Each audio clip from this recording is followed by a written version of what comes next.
Assalamualaikum warahmatullahi wabarakatuh dan salam sejahtera bagi kita semua.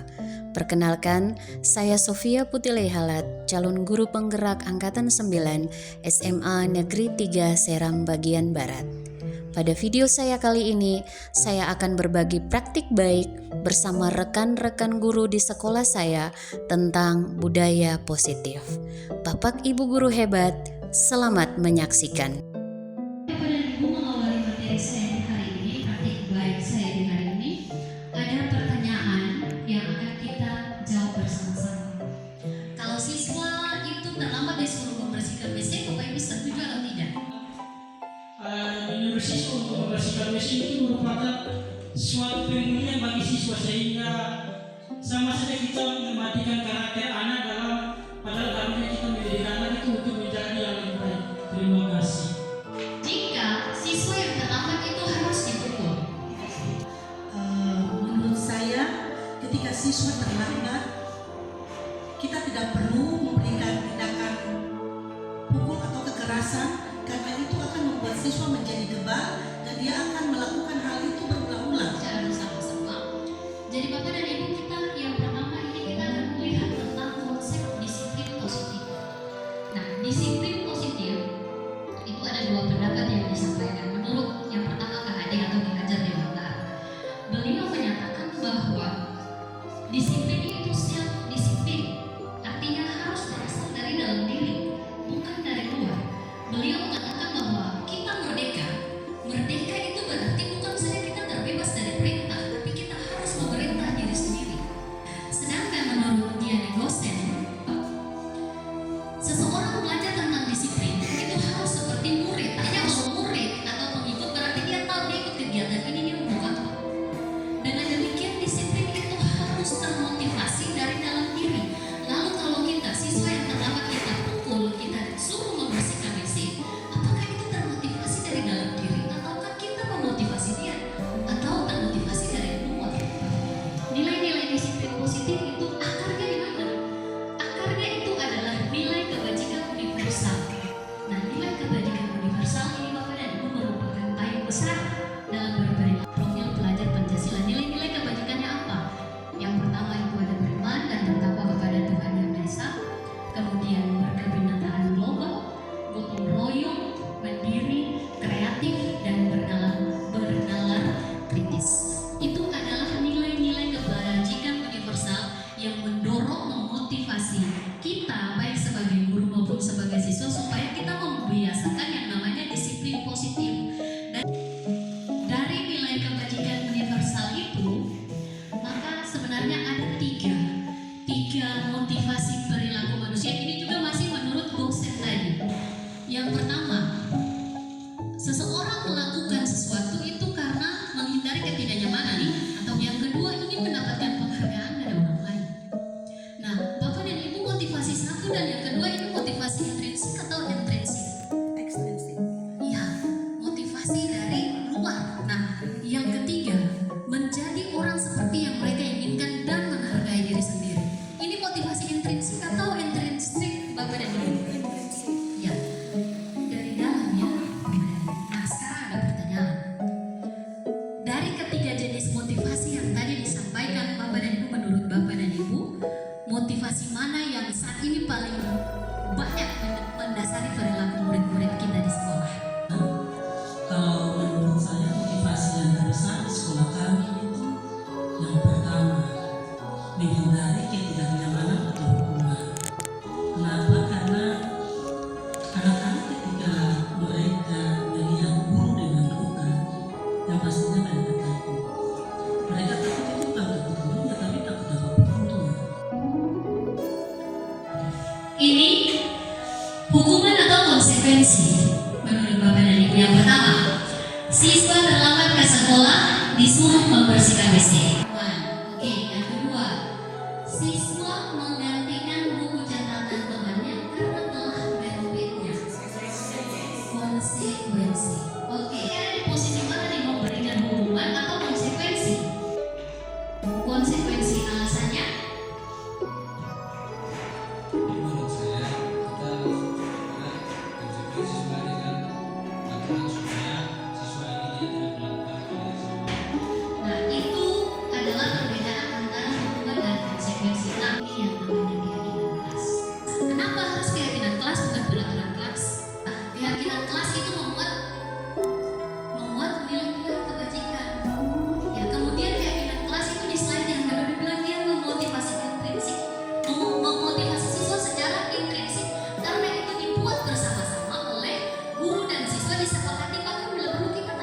Setelah menjelaskan materi tentang keyakinan kelas, saya kemudian mengajak para guru untuk membuat keyakinan kelas.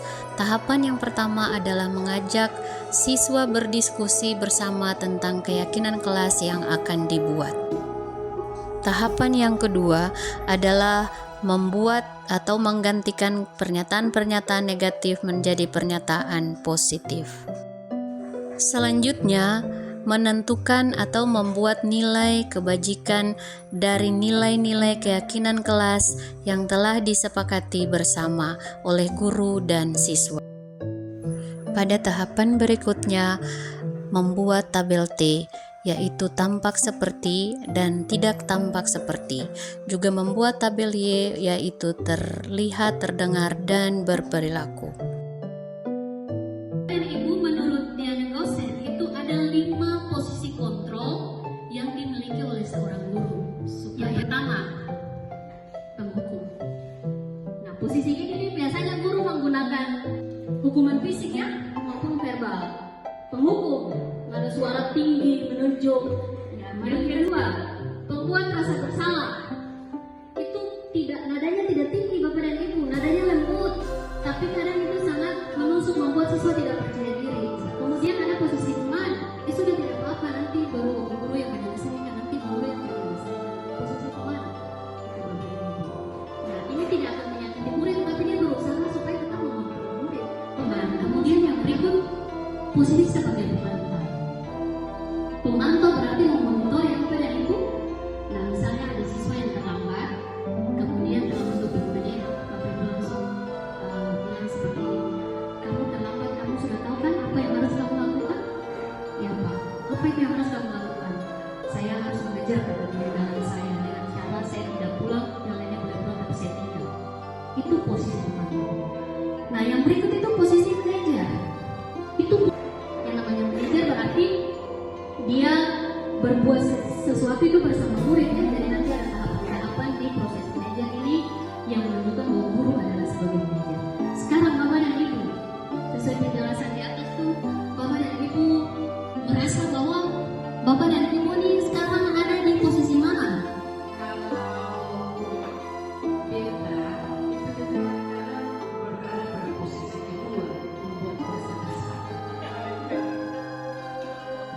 Bapak dan Ibu, kita dianjurkan seorang guru itu posisi paling rendah itu yang ketiga.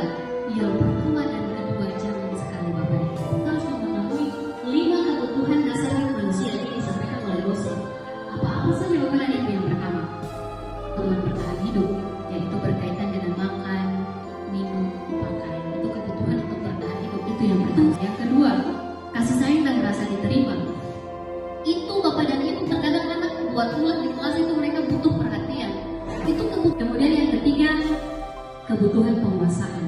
Itu artinya kebutuhan atas pengakuan atas kemampuan. Ada siswa yang ketika dia melakukan sesuatu kalau sangat baik itu dia butuh apresiasi kepada dia, kamu luar biasa. Nah, kemudian yang keempat, kebebasan. Kebutuhan untuk mandiri, kebutuhan untuk memiliki pilihan, senang mencoba hal-hal baru. Kadang-kadang kita sementara belajar ada siswa yang tidur belakang ketika ditanya, ibu saya, ada siswa yang tidak berani menjawab, tapi juga ada siswa yang bilang saya bosan ibu. Nah, kita mestinya mengintrospeksi, bukannya kita marah, tapi kita mestinya menyadari diri kira-kira mungkin kita sekali-sekali bawa mereka belajar di luar, di alam, atau kalau belajar ekonomi kita langsung ke pasar. 5 itu namanya kebutuhan akan kesenangan. Ketika mereka dalam kelas bercanda dan lain sebagainya itu kesenangan. Nah, bagaimana cara kita guru supaya bisa mengarahkan mereka? Apakah dengan pukul? Perhatikan di sini, ibu mau terangkan. Nah, itu pastinya tidak akan menyelesaikan. Setelah saya menjelaskan tentang materi kebutuhan dasar hidup manusia, saya kemudian menampilkan slide yang berisikan kasus atau peristiwa yang dijumpai dalam proses pembelajaran setiap hari. Kemudian saya mengajak rekan-rekan guru untuk berdiskusi kebutuhan dasar apa yang coba dipenuhi oleh siswa berdasarkan kasus tersebut. Untuk lebih memahami tentang materi segitiga restitusi, saya memutar video di tahapan awal.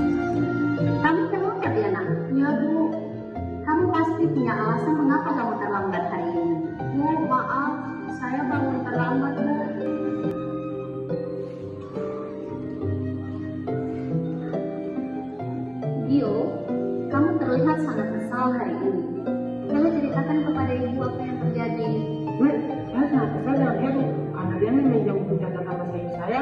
pasti belum dikembalikan. Padahal kan hari ini yang pelajaran bahasa Inggris. Akhirnya saya masih mempersiapkan diri dengan baik untuk mengikuti pelajaran, dan akhirnya saya berbenah ke guru bahasa Inggris saya. Bapak dan Ibu, dari video yang ditampilkan, bolehkah Bapak Ibu memberikan pendapat di video itu mana yang tindakan menstabilkan identitas, validasi tindakan, dan mencari keyakinan? Oke, yang terlihat di situ untuk menstabilkan identitas, yaitu yang tergambar pada percakapan. Kamu terlihat sangat kesal, Tio. Bisakah kamu menceritakan kekesalanmu kepada ibu?